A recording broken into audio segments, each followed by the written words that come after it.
Hello and welcome. Today I wanted to do a quick video on some headlight replacements, the old AC type, and I've been hearing some about these new DC types. I wanted to try some of these mainly because I have a number of Williams engines, and typically they power up at lower voltages for running, but however the headlights in them don't come up as bright, and I wanted to get something, try a little different rather than just a lower voltage light and something maybe a different color than the old style lights here. So I did order some from overseas. I'll put a link in the description below, and I'll just get right into it here. As you can see, the DC replacements, the one with the white band here, is substantially longer. I'd say probably close to a ½ inch longer than the other one. The threads going into the bulb, they look like they were about the same. I've already trial fit this, so I'll just run through some of these and show you the differences that I found. So I've put the regular style light bulb back in this. We'll just hook some leads up real quick.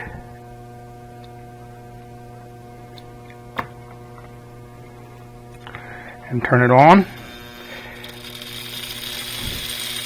And as you can see, the higher the voltage, the brighter the light gets. That's kind of what I'm trying to get away from. So as you can see, is the amount of light that's being put out to the side straight ahead is pretty consistent. And I like that, in that it's, as I say, consistent, but I don't like the amount of light that it is. So let's turn this off and put the DC light bulb in there and see what differences we get.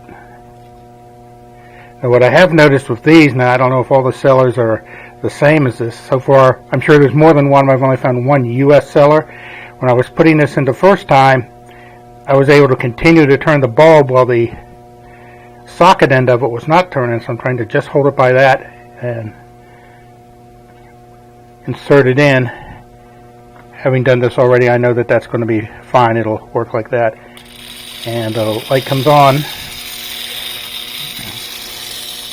Get this pointed.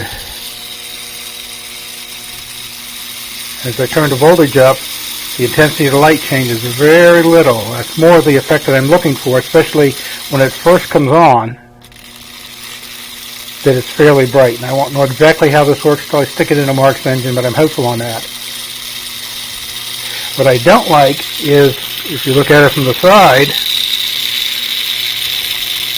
you're really hardly seeing any voltage. So unless this is pointed directly up into the windshield area of the locomotive, it's no way to tell for sure exactly how well it's going to illuminate. I won't know that until I try it out. But let me put the shell back on here, and we'll put it on the test track here and see what it looks like.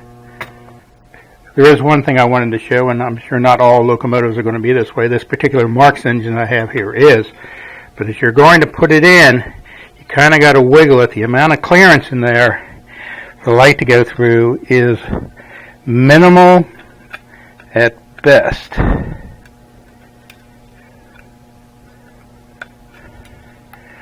And it just fits in there.